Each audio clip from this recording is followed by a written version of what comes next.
So the authors point out that kids are not just learning coding for the sake of learning coding. So instead, they are engaging in coding in order to learn something. Quote, they are not only learning important mathematical and computational concepts, they are also deepening their understanding of ideas in other disciplines and developing a broad range of problem solving, design, collaboration, and communication skills. End quote.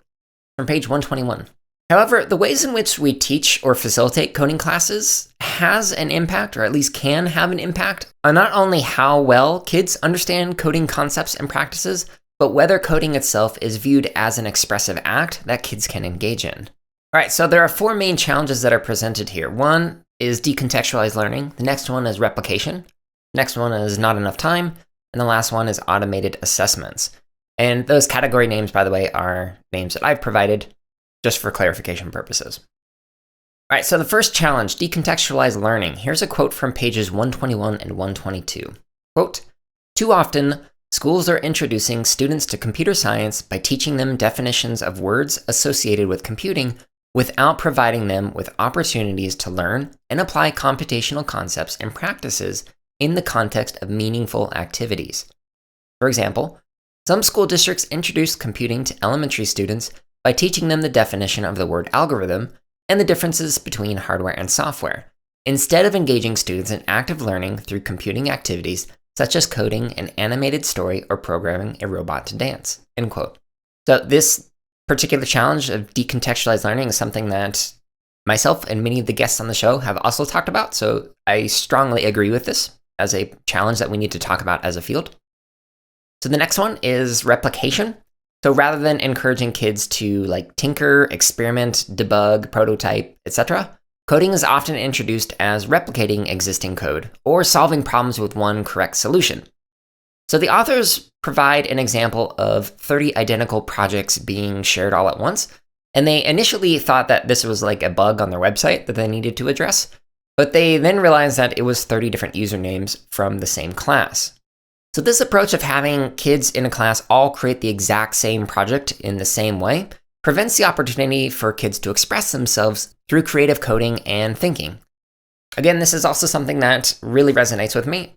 As I mentioned before, my classes that I previously worked with, kids were not replicating projects, they were creating their own projects. And in the boot up lessons that I have designed, they're all supposed to be interest-driven. Now, unfortunately, I have seen some people actually teach the lessons so that every single kid recreates the example project that I created, but that's not the intention with these lessons. So again, this challenge really resonates with me, and I agree. We should avoid, as a field, replication for replication's sake, and instead focus on creating with code. All right, so the third challenge that's presented in this paper is not enough time. And by not enough time, they mean not just for coding, but also coding with one language or platform. Quote, within this limited time, students might learn some basic terms and concepts, but they don't have the opportunity to put the ideas to use in a meaningful way, and thus are unlikely to be able to apply the ideas in other contexts and other subjects. And in situations where coding is allocated more time, the curriculum often pushes teachers and students to shift from one coding tool to another, rather than providing time for learning a tool well enough for designing projects, solving problems, and communicating ideas. End quote. Page 122. You're going to hear me say this a lot, but again, this really resonates with my own approach. So the kinder and first grade kids that I worked with, they all used Scratch Junior. The second and third grade classes that I worked with all used Scratch. And then grades 4 through 8 had the opportunity to pick from Scratch, to use Sonic Pi, which used the language Ruby and allowed you to code music, to create art and animation with JavaScript through Khan Academy's program, or to create apps using Xcode and Swift. So they had the opportunity to pick 4 different platforms when they're in grades 4 and above. However, I encouraged them to pick one and dive deep into it. So some kids would stick with a single language for multiple years. Probably at least 80% of most classes just stuck with Scratch for each grade level. However, some kids would shift between platforms every semester or so.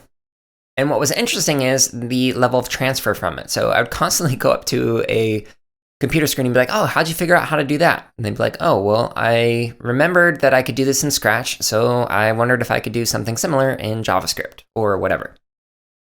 So this particular challenge that they're highlighting, if you are spending a short amount of time on one platform and then diving into the next platform and then the next, odds are you're probably going over the same surface level concepts and understandings in different platforms, but are not able to dive as deep as if you had spent the same amount of time on a single platform across the entire year.